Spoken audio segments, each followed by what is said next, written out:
Hello everyone, welcome to this channel. This video is sponsored by Neeraj publication. June 2023 की अगर आप लोग तैयारी कर रहे हैं एग्जाम्स की, यानी कि टर्म एंड एग्जामिनेशन की तैयारी कर रहे हैं, तो नीरज पब्लिकेशन की बुक आप लोग पढ़ सकते हैं। बहुत अच्छा खासा डिस्काउंट चल रहा है बुक्स पर, गाइड बुक्स पर।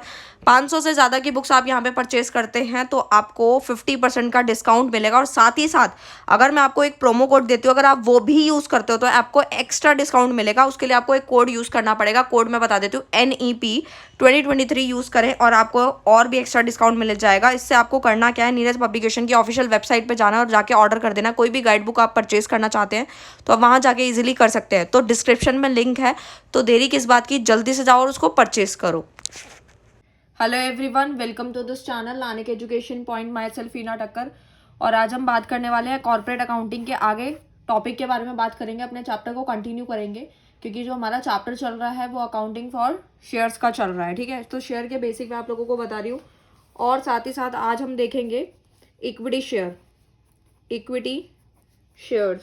ठीक है, इससे पहले हम लोग समझ चुके थे कि इक्विटी शेयर्स क्या होते हैं, प्रेफरेंस शेयर क्या होते हैं, और हमने काफ़ी चीज़ें जानी और प्रैक्टिकल क्वेश्चन भी देखा। जिन्होंने नहीं देखा पहले वो देख लो, उसके बाद ही आपको ये आराम से समझ आ जाएगा। तो इक्विटी शेयर की अगर मैं बात करूँ तो इक्विटी जो शेयर्स होते हैं वो कहीं ना कहीं दो टाइप से होते हैं। सबसे पहला अगर मैं बात करूँ तो वो होते हैं ऑर्डिनरी इक्विटी शेयर्स। ठीक है, और दूसरा होता है हमारा स्वेट इक्विटी शेयर्स। राइट, तो हमारे पेपर में सबसे ज़्यादा क्वेश्चन पूछा जाता है यहाँ से, तो मैंने सोचा कि जब यहाँ से पूछा जाता है तो आपको ये भी कभी कभी पूछ सकते हैं, तो ये भी आपको पता होना ही चाहिए। ठीक है, सबसे ज़्यादा इंपॉर्टेंट है स्वेट इक्विटी शेयर, और ऑर्डिनरी भी पता होना चाहिए। ऑर्डिनरी जो बेसिकली जो शेयर इशू किए जाते हैं वो मेंबर्स को किए जाते हैं। ठीक है, मेंबर्स और शेयर होल्डर्स बोल लो। ठीक है, इनको इशू किए जाते हैं और ये नॉर्मल शेयर्स की तरह होते हैं। ठीक है, उसके बाद अगर स्वेट इक्विटी शेयर्स की बात करूं तो वो इशू किए जाते हैं, बेसिकली मैं आपको बताती हूँ किस किस को इशू किए जाते हैं। सबसे पहला तो हमारे डायरेक्टर्स को, डायरेक्टर्स हो गए, एम्प्लॉयज हो गए, एम्प्लॉयज हो गए।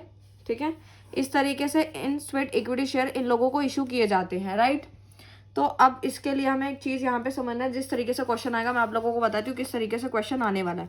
तो लिखा होगा right short note on sweat equity share. ठीक है, तो मैं आपको पूरा का पूरा यहाँ पे अच्छे से समझा रही हूँ, यहाँ लिखा हुआ है पूरा, और नोट्स आप लेना चाहें तो आपको मिल जाएंगे। Sweat equity share, equity shares होते क्या हैं? The issue of share such share in govern by section 54 of the companies act 2013 के अकॉर्डिंग इसको बताया गया।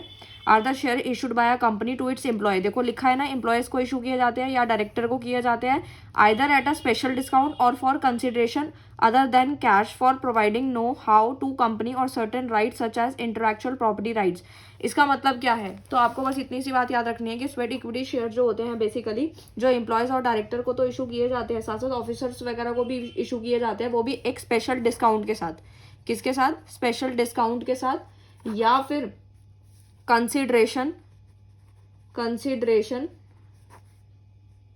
अदर देन कैश, कैश के अलावा भी इनको ये जो शेयर्स है वो इशू किए जाते हैं। राइट, अब कुछ यहाँ पे कुछ कंडीशंस दी गई हैं जो कि फुलफिल होनी ही चाहिए। जैसे मैं आपको बताती हूँ, सबसे पहले इशू ऑफ शेयर करने का क्या है यहाँ पर, इशू ऑफ शेयर।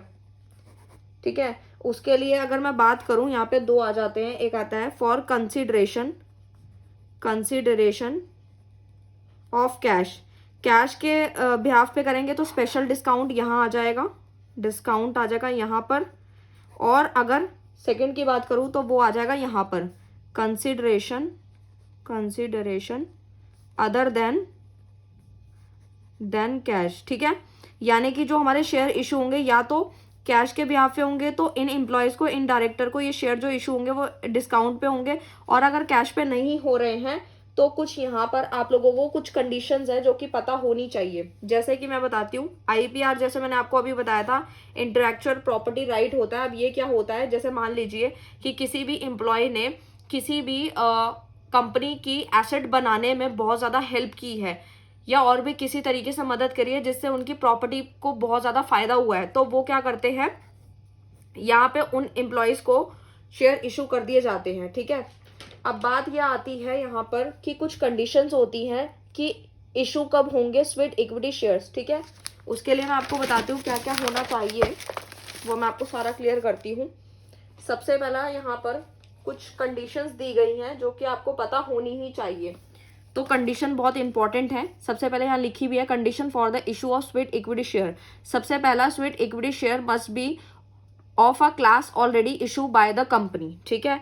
दूसरा, must be authorise by a special resolution, pass किया जाता है general body meeting of the company. यानी होता क्या है, एक एनुअल जनरल मीटिंग होती है जो साल में की जाती है, जिसके अंदर एक स्पेशल रेजोल्यूशन होता है। इतना समझना है कि उसकी कौन कौन सी कंडीशंस होती हैं। तो फटाफट से कंडीशन देखते हैं। Conditions for the issue of sweat equity shares, right.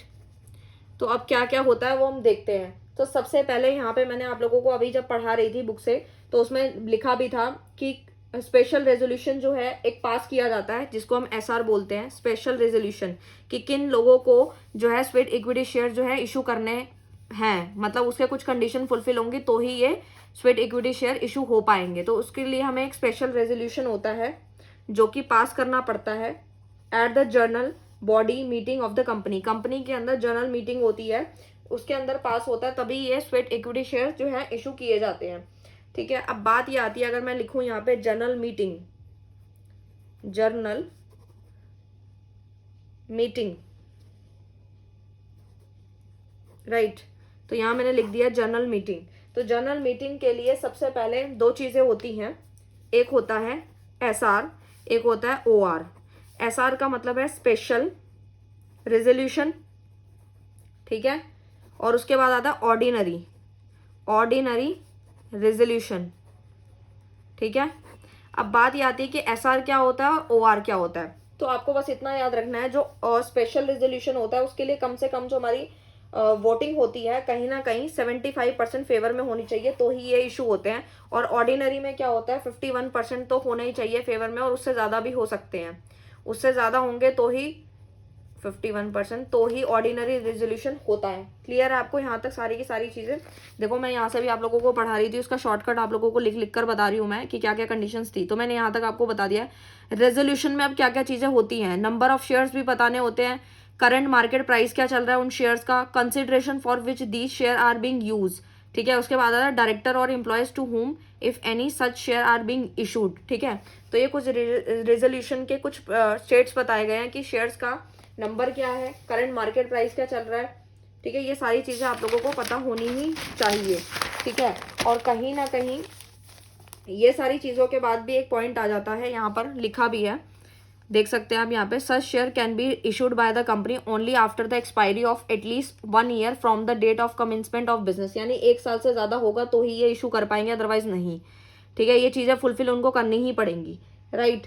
उसके बाद अगर मैं बात करूँ, सेबी की कुछ गाइडलाइंस है, उनको लेके भी चलना होगा, वो भी एप्लीकेबल होंगी तो ही आप यहाँ पे इशू कर पाएंगे। तो मुझे लगता है कि आपको सारा का सारा टॉपिक अच्छे से समझ आया होगा, ठीक है। अगर आपको कोई भी डाउट आता है तो आप साथ साथ कमेंट आराम से कर सकते हैं। अब हम चलते हैं अपने नेक्स्ट टॉपिक की तरफ। ये मैंने आपको अच्छे से डिटेल में बता दी हैं चीज़ें क्या क्या होती हैं। तो अब हम देख लेते हैं कि अगर हमें इशू करने हैं शेयर, इशू ऑफ शेयर है अगर, तो किस तरीके से इशू किए जाते हैं। तो आपको उसका प्रोसेस पता होना चाहिए। बहुत सारे बच्चे पढ़कर आए हैं, तो मैं इसको ज़्यादा डिटेल में नहीं कराऊंगी, क्योंकि मेरे को पता है कि बहुत सारे बच्चों को ये आता होगा, इतना तो उनको पता ही होगा, ठीक है। तो इशू ऑफ शेयर क्या है, सबसे पहले मैं यहाँ लिख रही हूँ, इशू करना ऑफ प्रोस्पेक्टस, ठीक है, प्रोस्पेक्टस को इशू कर देना। उसके बाद जो है प्रोस्पेक्टस आप लोगों को पता ही क्या होता है, जिसके अंदर सारी इन्फॉर्मेशन होती है। मतलब अगर जनता को अपने शेयर्स के बारे में बताना है तो क्या करना पड़ेगा, प्रोस्पेक्टस इशू करना पड़ेगा, या फिर एड्स चलानी पड़ेंगी, वेबसाइट, न्यूज़पेपर, इन सब में डलवाकर, तो उन लोगों को पता चल जाएगा, वो अप्लाई कर सकता है।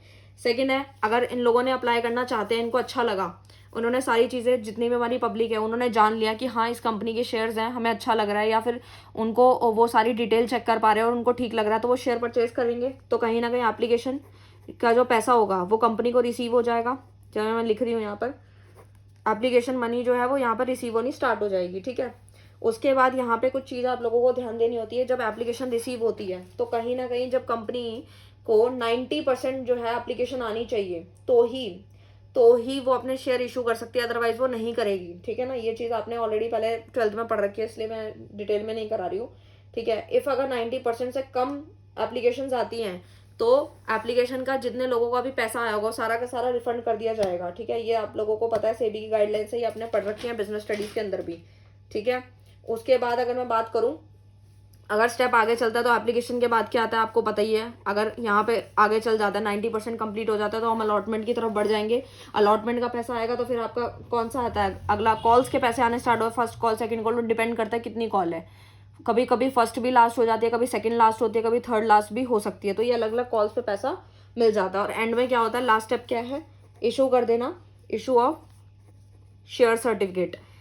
शेयर का सर्टिफिकेट जो होता है वो इशू कर दिया जाता है जब पूरा प्रोसेस हो जाता है। लेकिन अगर 90% के जो फुलफिलमेंट अगर नहीं हो पाती है, 90% जो है शेयर्स की एप्लीकेशन नहीं आ पाती है, तो आगे हम नहीं बढ़ेंगे। यहीं पे पैसा जितने लोगों ने यहाँ पे एप्लीकेशन का भेजा था वो सारा का सारा उनको रिफंड हो जाएगा और आगे प्रोसेस नहीं हो पाएगा। बट अगर 90% से ज़्यादा आती है, अब बहुत सारे बच्चे सोचेंगे कि मैम 90% का क्या क्राइटेरिया है। वैसे तो ये 12th में बहुत बेसिक था, आप लोगों ने पढ़ा था, लेकिन अगर आपको याद नहीं है तो मैं आप लोगों को बता देती हूँ। जैसे कि एक कंपनी ने 1 लाख शेयर्स निकाले हैं, ठीक है, जिसमें से 1 लाख का अगर मैं 90% करती हूँ तो कितना होता है, सीधा सीधा बिल्कुल बेसिक से बता रही हूँ। ठीक है ना, तो आपको पता ही है कितना हो गया, ये सीधा सीधा 10,000 हो गया। ठीक है, 10,000 यहाँ हुआ, ठीक है, इंटू 9, यानी कि हमें एप्लीकेशन कितने की आनी चाहिए थी, 90,000 की एप्लीकेशन आनी चाहिए। यानी कि अगर 1 लाख शेयर्स निकाले हैं, 1 लाख का, वैसा अगर आप डायरेक्ट करना चाहें तो भी कर सकते हैं, बट मैं बिल्कुल बेसिक से ये वाला करवाया मैंने। जिनको बिल्कुल नहीं आता, वो नए अभी आए हैं कॉमर्स में, तो उन लोगों के लिए भी मैंने करवा दिया। नहीं तो सिंपल भी मैं एकदम भी निकाल सकती थी। ठीक है, तो 1 लाख का 90% निकाला तो कितना आ गया, 90,000। यानी कि 1 लाख शेयर्स अगर कंपनी ने निकाले तो 90,000 की एप्लीकेशन आनी ही चाहिए, तो ही आगे प्रोसेस हो पाएगा, कंपनी इशू कर पाएगी। अदरवाइज अगर 90,000 से कम अगर आती हैं एप्लीकेशन तो यहाँ पर रिफंड हो जाएगा और आगे कॉल्स नहीं बढ़ पाएंगी। सो मैंने आपको अच्छे से अच्छे तरीके से बता दिया है क्या क्या चीज़ें थी। उसके बाद मैंने आप लोगों को वैसे तो मैंने जब क्वेश्चन कराया था तो आप लोगों को बताया था, बट अब जिन बच्चों ने नहीं पढ़ा है उन लोगों को मैं बता देती हूँ। मैंने एक तो केस करा दिया था, ओवर सब्सक्रिप्शन बता दिया है आप लोगों को, अंडर भी ऑलरेडी मैं बता चुकी हूँ, तभी मैंने बोलता था वो वीडियो देख ले। वैसे तो यह बेसिक है, आप लोगों ने पढ़ रखा है, जिन्होंने नहीं पढ़ रखा उन लोगों को भी पता होना जरूरी है, इसलिए बेसिक बेसिक चीज़ें बताई जा रही हैं। तो आपको बेसिक बताने के लिए मैं एक कॉन्सेप्ट आप लोगों से बताना चाह रही हूँ। जैसे हम लोग देखते हैं फेस वैल्यू होती है, फेस वैल्यू मैंने आपको इसका क्वेश्चन भी कराया था, बट आपको समझा रही हूँ। जैसे मान लीजिए फेस वैल्यू है 10 रुपये, ठीक है, ठीक है, सपोज 10 रुपये या 100 रुपये मान लो, चलो फेस वैल्यू हमारी 100 रुपये है। ठीक है, तो फेस वैल्यू कंपनी ने डिसाइड करी है, जिसमें एक होता है इशू प्राइस, इशू प्राइस। ठीक है, कि अगर कंपनी ने फेस वैल्यू 100 डिसाइड करा है और इशू प्राइस जो है वो भी 100 ही है, तो उसको बोलते हैं पार।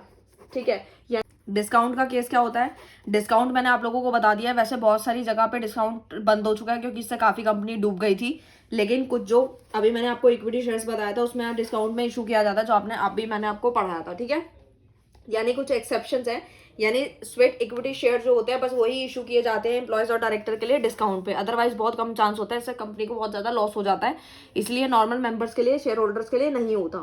क्लियर है। डिस्काउंट क्या होता है, डिस्काउंट का केस है जैसे फेस वैल्यू हमारा 100 रुपये है, जब फेस वैल्यू जो है वो ज़्यादा होता है, इशू प्राइस जो होती है वो कम होती है, जैसे 90 रुपये है, तो हमारा डिस्काउंट का केस है।